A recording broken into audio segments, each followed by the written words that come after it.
I stood in the kitchen of the old ranch house I'd bought back in '87. The morning sun pouring through the lace curtains my late wife Emily had picked out from a flea market in Boise. The air smelled of fresh coffee and the faint dust of the Idaho panhandle outside. That's when my daughter-in-law, Jessica, laid it out plain as day. Either you start paying rent, John, or it's time to find someplace else. We can't carry dead weight forever. Dead weight. That's what she called me. Right there in the home where I'd raised my boy. My son, Michael, hovered behind her, scrolling through his phone like it held the winning lottery numbers. He wouldn't meet my eyes. Not once. I forced a small smile. The kind that creeps up when life finally confirms what you've been dreading. "How much were you thinking?" I asked, keeping my voice steady. Jessica's eyes sharpened. She'd braced for a fight. But I wasn't giving her one. $2,500 a month. Plus your share of utilities. That's a steal in this market. Believe me. A steal. In the house Emily and I had scraped together every penny for. Back when interest rates were sky high and we were just a young couple dreaming big. The place where Michael had learned to rope a calf in the backyard. Where we'd paid off the mortgage in 2005 after years of sweat and sacrifice. "Sounds fair," I said softly. "Give me a few days to sort things out." "You've got until Friday," she replied, already turning back to her smoothie blender. "And John, keep the TV volume down after 9. Some of us have early shifts. I'm 68 now. Retired from the family business 5 years back. Right after Emily's battle with cancer ended. It drained us dry, savings, energy. Everything but our love. Then it took her too. Michael and Jessica had pushed me to move in with them 6 months later. "For your health, Dad," Michael had said. "The ranch is too isolated for one guy. You need family around." I should have seen the red flags waving.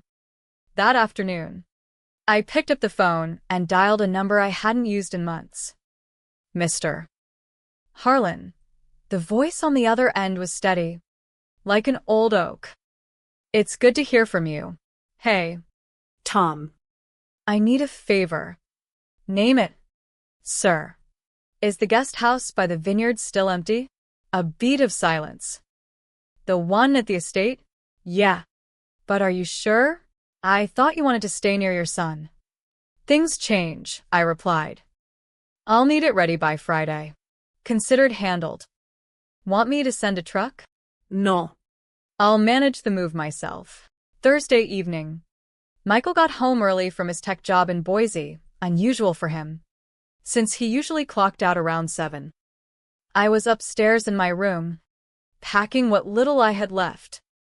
A lifetime boils down quick when you're letting go. A few suitcases of clothes. Some photos. Emily's old quilt. Dad. "We gotta talk," he said, perching on the bed's edge, fidgeting with his wedding ring. Jessica and I were thinking, maybe $2,000 is more reasonable. Skip the utilities. I folded a flannel shirt, worn soft from years in the fields. "That's kind of her. So, you'll stay?" I looked at him then. Really looked. When had my boy turned into this hesitant shadow? He was tall like me, broad-shouldered from high school football. But something vital had dimmed inside him. No. "Michael, I don't think so." His face twisted. "Come on, Dad. Where are you gonna go? Your pension isn't much. You want to end up in some assisted living dump out in the sticks." "I'll figure it out." "This is stubborn bullshit," he snapped.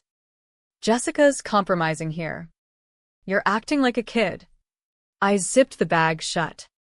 "Michael, do you remember what your mom said to me before she passed?" He blinked, caught off guard. What? "I was there. But," she whispered, "don't let them shrink you down. John. Not even the ones you love." I didn't get it then. I do now. That's not fair. We're helping you. Are you? My voice stayed calm, but it cut. From here, it looks like you're stripping what's left of my pride. Jesus. Dad. We've housed you rent-free for half a year. In the home I deeded to you last year, I said quietly. When you said your debts from Jessica's boutique were drowning you. The home your mom and I built from scratch. His mouth worked silently. You called it a gift. It was. I'm not reclaiming it. Just remember the price. Legally, it was airtight. We'd used a quitclaim deed through my attorney to transfer title. No strings attached. But emotionally, that was another story. Friday morning, a black Ford F-150 pulled up at 8 sharp, idling in the gravel drive. Through the window, I saw Tom step out. His Stetson tipped back, jeans pressed like always. Jessica was in the kitchen, scrolling Instagram. That your ride to the senior center? John? She quipped without looking up. Something like that. Well, don't forget your stuff. We're turning your room into a home office. Efficient as ever, I muttered. Michael shuffled down in sweats. Dad. You don't have to go. We can negotiate. It's settled. Tom knocked. And Jessica answered, eyeing him like he was a salesman. Here for Mr. Harlan. Yeah. He's packed. She waved dismissively. Tom grabbed my bags and boxes, everything I own now. I'd already shipped Emily's keepsakes to storage. Her recipe books. The family Bible. Things Michael had never asked about. This is it?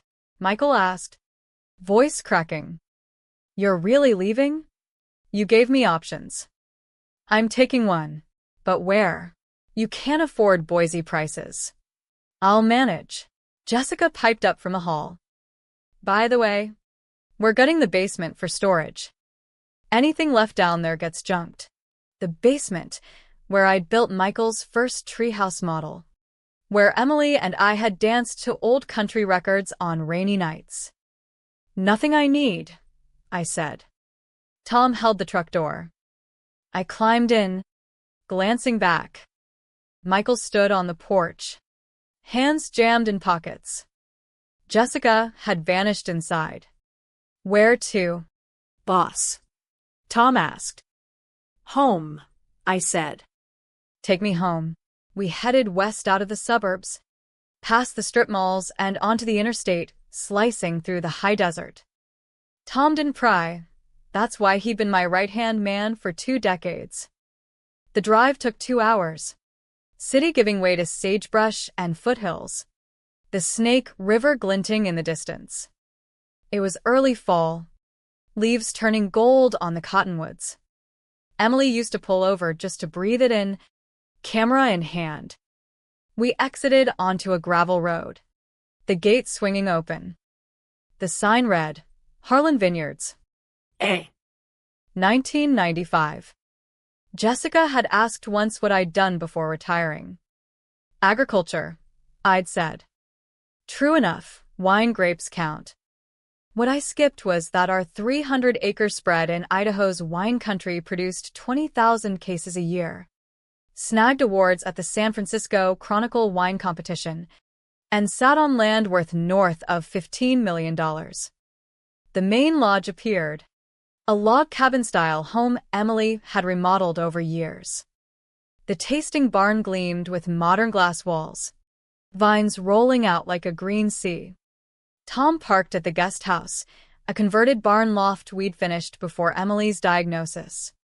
She dubbed it our sunset spot. I never moved in after she went.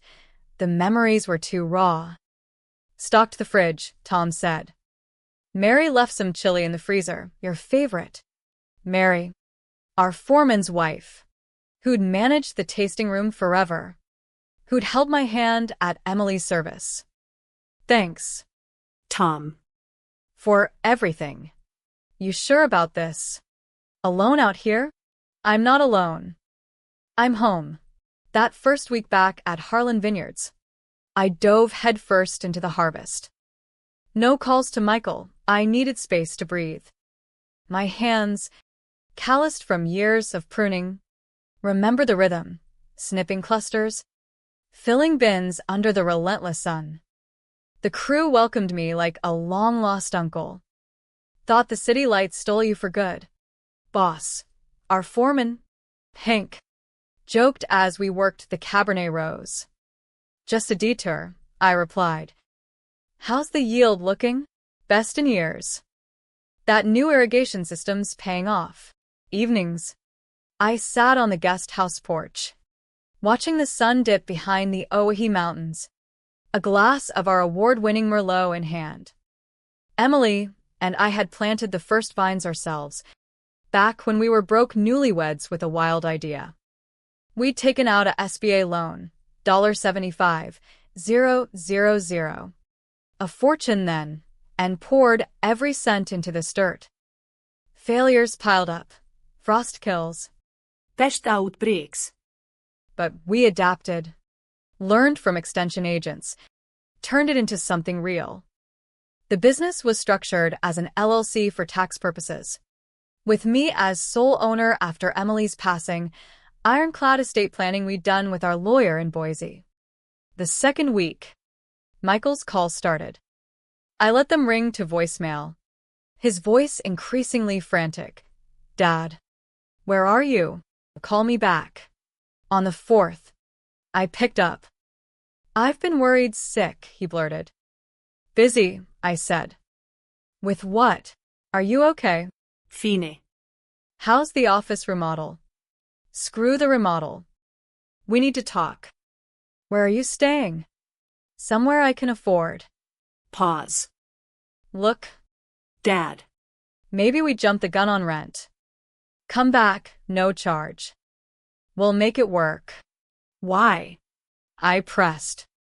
Why do you want me there? He stammered. Because. Your family. That's a start, I said. But not enough. I hung up, heart heavy but resolved. This wasn't revenge, it was a wake-up call. I'd always taught him that actions spoke louder than words. But somewhere along the line, he'd forgotten. Week 3, Jessica called rare, since she preferred texting. John. Hey. I know the rent thing came out wrong. Work stress got to me. Sorry about that. Apology accepted. So, you're coming back? No. Why? I just said sorry. Jessica, what do you think I did for a living? Farming or something? Right? Why? Close enough. Anyway, I appreciate the call. Wait, one more thing. I'm expanding my online store, eco-friendly gear. Could use seed money, say $25,000. You'd get repaid, plus interest. You've got savings. Don't you? I nearly chuckled.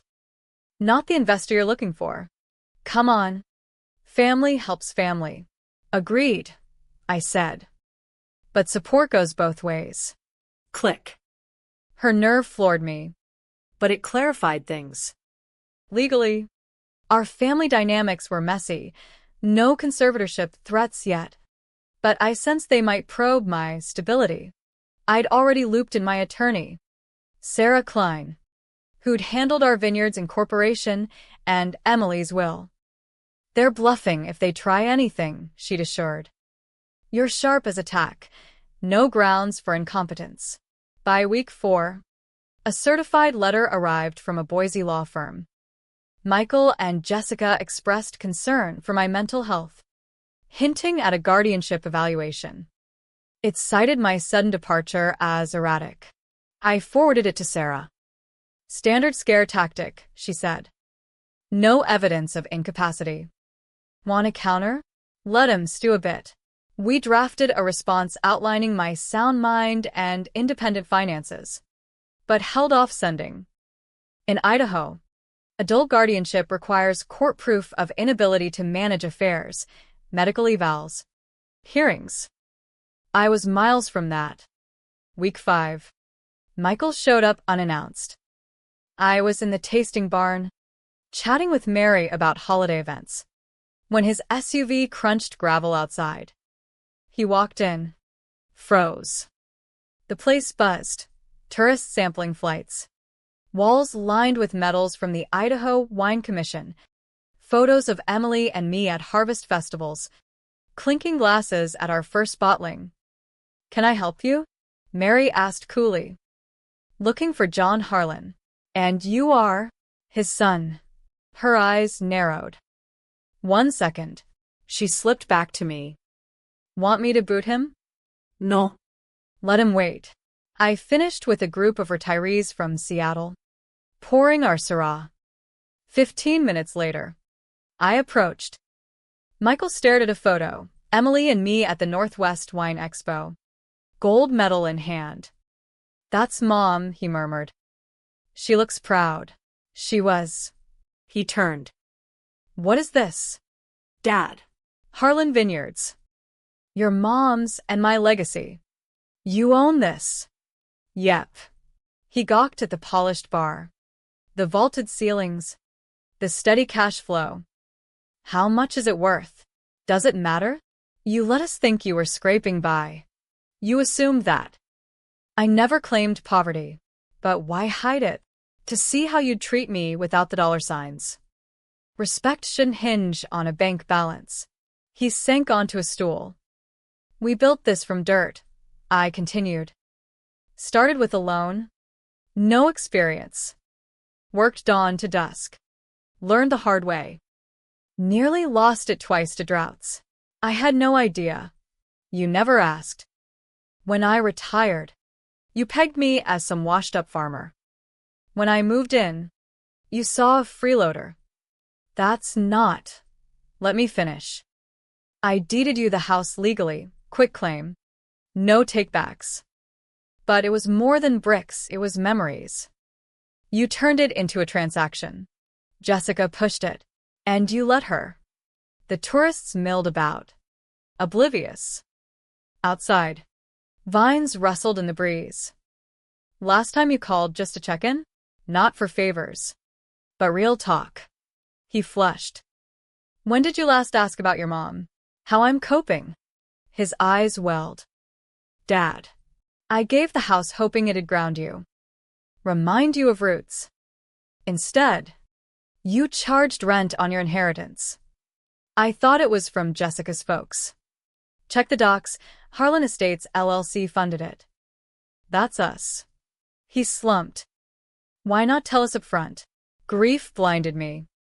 Thought living together would bridge the gap. "See me as dad, not a wallet." "I do see you. Only now. With this view." He couldn't argue. The conversation hung heavy in the tasting barn, the scent of oak barrels mingling with the pour of a fresh Pinot. Michael wiped his eyes, glancing at the happy crowd. "What now?" he asked. "Go home," I said. "Reflect on the man you want to be. If you still want a real relationship, we'll talk. But on level ground, no more seeing me as a payout or a problem." I'm sorry. "Dad. Truly. Sorry's to start. Show me change." He nodded, left without another word. Mary handed me a glass. "Tough love." Yeah. "Think he'll step up?" "Time will tell." 2 months rolled by. Winter blanketed the vines in frost, pruning season kicking in with biting winds. We launched our new vintage to rave reviews from Wine Spectator, our best yet. I hired a young viticulturist, Lena, sharp as Emily had been, full of ideas for sustainable farming. Michael stayed silent. Jessica called, once more, pitching her business harder. "Come on, John, family investment. Pass." She hung up mid-sentence. I attended the Idaho Wine Gala in January, our vineyard snagging 4 medals. The local paper ran a piece, "Reclusive Vintner Returns to Roots After Hiatus." They painted me as the quiet tycoon who'd built an empire off the grid. Next morning, Michael knocked on the guest house door. He looked gaunt, shadows under his eyes. Can we talk? I let him in. The place was cozy, wood stove crackling, Emily's photos everywhere, views of the dormant fields. Nice setup, he said. Fits me. He sat. I've been soul-searching. Don't like what I see. Go on. Jessica and I split. I moved out weeks ago. Sorry to hear. Are you? It was toxic. No joy in broken homes, I said. The house, your house. I want to return it. It's yours. Gift's a gift. I don't deserve it. Every corner screams my screw-ups. Mom's garden. The old barn. It's all regret. What next? Rented a studio in town. Sold the SUV. Tackling my debts, the real ones from dumb choices. Smart move. Started therapy too. Doc asked about us. And I drew a blank. New facts. Not you. We were buried in the vineyard when you were a kid. I admitted. Probably shortchanged you on time. My fault there. Then Anna. His voice broke. Our daughter. Lost at 5 in a tragic farm accident, a loose gate. A runaway horse. We'd never fully unpacked it as a family. Not your blame, I said. Ours neither. Just a nightmare. I raged inside for years. Blamed everyone. Then Mom's cancer. I buried myself in work. Avoided the pain. Having me around stirred it up? Yeah. Resented your full life with her. This place. Felt like a failure by comparison. When Jessica pushed rent, I went along. Made me feel in control for once. I've always needed you. So. Just not your wallet. Silence stretched.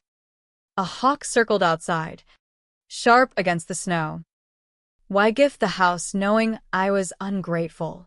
Hoped it'd spark something. Make you value what's real. I get it now. Wrong as I was. No regrets on my end. He straightened. I want to work here. Don't know squat about wine. But I'm quick with tech. Could streamline ops. Why? To build something lasting. Learn what you and Mom created. Spend time with you before it's too late. His eyes held sincerity. But fragility too. One condition. Start entry-level. Vineyard crew. Learn the soil before spreadsheets. Prove it's not a whim. How long? Till Hank says you're ready. Season or 2. Deal. Whatever it takes. Work starts at dawn.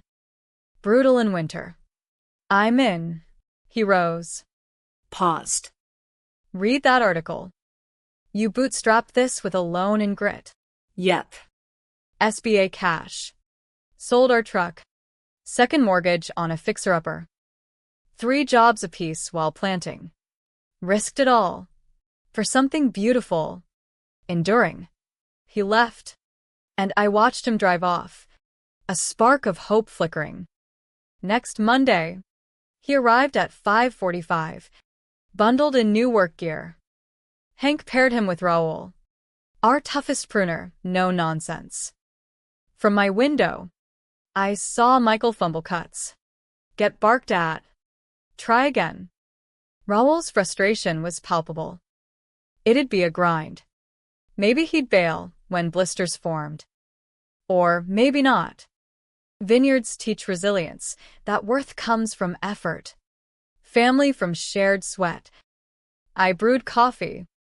Opened emails, orders, suppliers, spring plans. The cycle churned on. Through grief and renewal.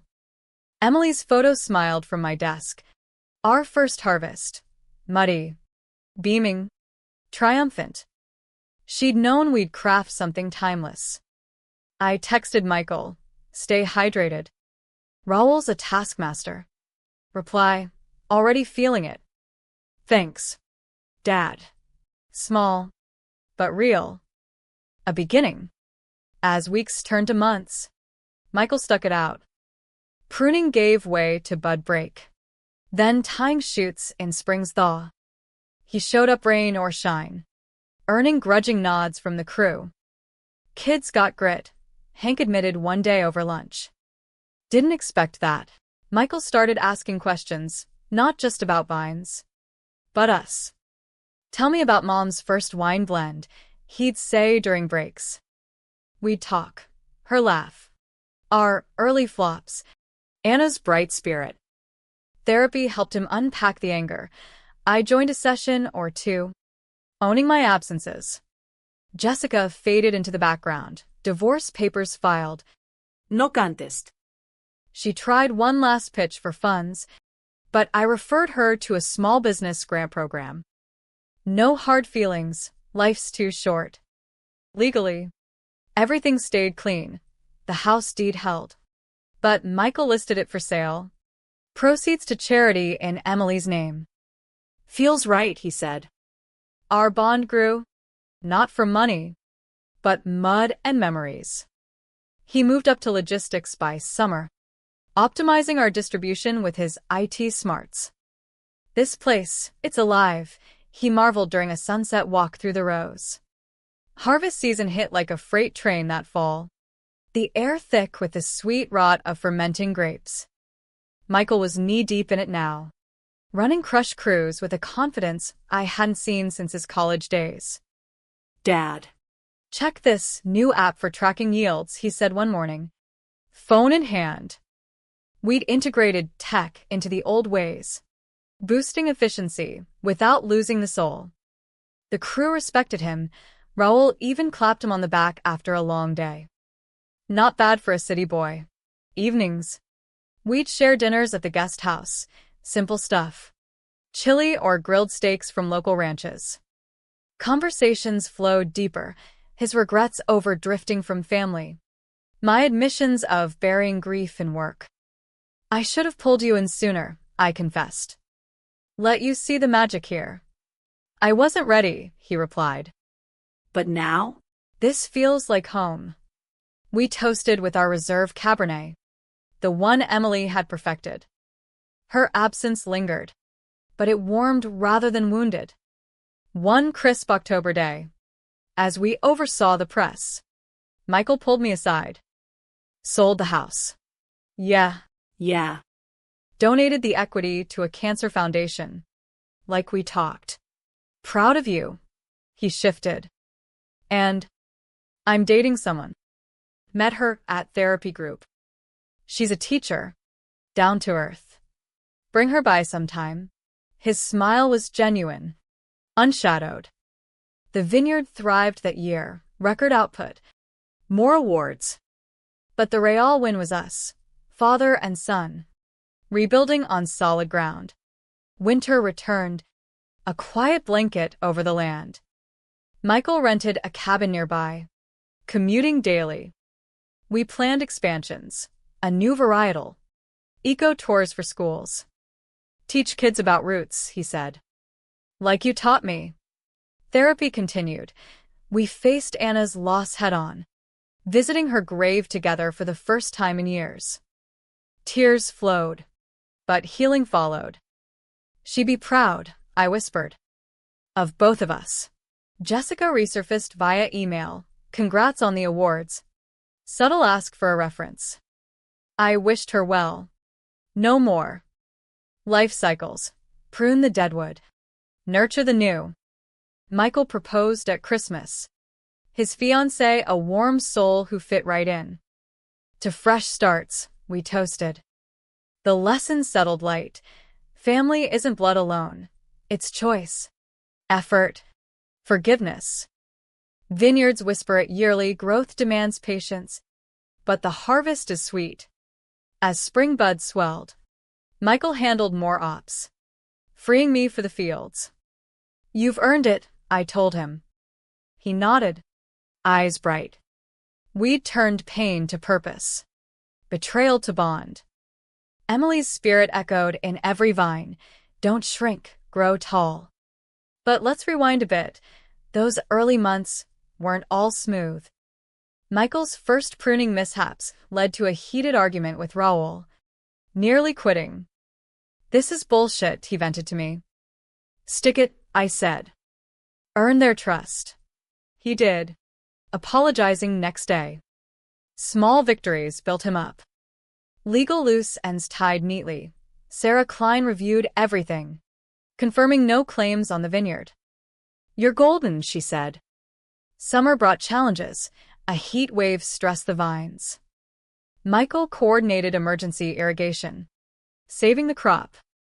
Team effort, he credited the crew. Pride swelled in me. My boy had found his stride. We hosted a family day for staff.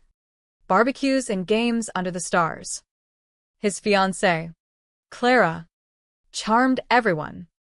"She's a keeper," Mary whispered. As harvest peaked, we reflected, from ultimatum to unity. The drama faded, replaced by quiet strength. One evening, overlooking the valley, Michael said, "Thanks for the second chance." "You took it," I replied. "That's what counts." The sun set gold, promising another cycle. Life's not about revenge. It's redemption through work and love. In those reflective moments, I often thought back to Emily's words. They weren't just about pride. They were a call to authenticity. Michael embodied that now, his actions aligning with his apologies. The vineyard became our shared canvas, painting a future brighter than the past. Clara integrated seamlessly, helping with events, her laughter echoing Emily's. "This place heals," she said once. Indeed. We navigated a minor legal hiccup when Jessica contested some shared assets in the divorce. But Michael's transparency cleared it. "No more secrets," he vowed. Our bond deepened through shared stories, Anna's giggles, Emily's recipes. The light lesson: forgiveness isn't forgetting, it's forging ahead together. As vines leafed out, so did our family, resilient and renewed. Years blurred into seasons at Harlan Vineyards, each one layering depth like fine wine in a barrel. Michael and Clara married in the tasting barn, vines blooming as witnesses. To roots and wings, I toasted, voice thick.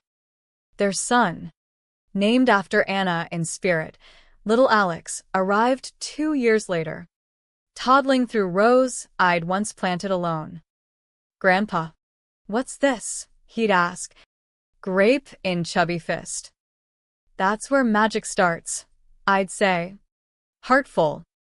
Michael took over as CEO. His innovations, solar panels, online sales, propelling us forward while honoring traditions. I semi-retired to consulting, mentoring young winemakers. "Pass the torch," Emily would have said. Jessica moved on, her boutique thriving elsewhere. We exchanged polite holiday cards. No bitterness. Life's too vast for grudges. The ultimatum that sparked it all? A turning point, not tragedy. It forced clarity. Michael's growth from entitled to earnest. My shift from grief to guidance. Legal clarity helped. Estate plans updated. Shares gifted gradually to him. Earned, not handed, I stipulated. He agreed. One harvest eve, as we crushed the last bins, Michael pulled me aside. "Dad. I get it now, why you let me hit bottom. Rock bottom builds foundations." "Yeah." And the lesson? Family's a vineyard. Prune wisely. Nurture daily. Harvest gratefully. Light, but profound. We clinked glasses under stars. The west's vast sky a reminder of possibilities. The end wasn't dramatic fireworks, but steady glow. Alex's laughter. Clara's warmth. Michael's partnership, they wove a tapestry richer than before. Betrayal birthed redemption. Drama dissolved into depth. Emily smiled from photos. Her legacy alive in every sip, every shared sunset. Reflecting back, that kitchen standoff felt worlds away. Jessica's words stung, but ignited change. Michael's silence then spoke volumes. His presence now roared commitment. We hosted community events, teaching locals about sustainable giving back. As Emily always urged, a reporter interviewed us for a feature, from Family Feud to Vineyard Victory. We laughed it off. Just life, I said. With good soil and patience, anything grows. Michael nodded. And forgiveness fertilizes it all. As I aged gracefully into my 70s, the guest house became my haven, books and memories companions. Michael visited daily, Alex in tow. Storytime, Grandpa, tales of early days, woven with lessons, value people over possessions, actions over apologies. The final harvest I led actively.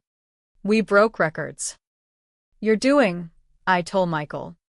Ours, he corrected. That night, fire pit crackling, we shared stories till dawn. The American West's rugged beauty mirrored our journey, harsh starts, bountiful ends. In quiet moments, I'd whisper to Emily's spirit, we did good. Her echo, keep growing. And we did. The story closes not with vengeance, but vitality, a humane tapestry of second chances, clear boundaries, and enduring love. Family, redefined, not what you take, but what you cultivate together. In those closing chapters, community ties strengthened. We sponsored local scholarships. Michael's idea. Pay it forward, he said. Clara taught wine education classes, Alex giggling in the background. Legal peace reigned. Sarah Klein retired. But her frameworks endured. No more threats, just tranquility. One spring, as buds burst, Michael surprised me with a plaque. Founder and father, John Harlan. Tears came. You've taught me everything. You've learned it well. The light lesson resonated. Humanity thrives in humility. Law in logic. Connection in closeness. For American hearts, it's the pioneer spirit. Forge ahead. Forgive the trail's twists. Our story, once drama-laden, softened to inspiration. Friends shared similar tales. We listened, advised gently. Time heals with effort became our mantra. As sunsets painted the hills, gratitude swelled. From shocking eviction to unexpected unity, life's vintage improved with age.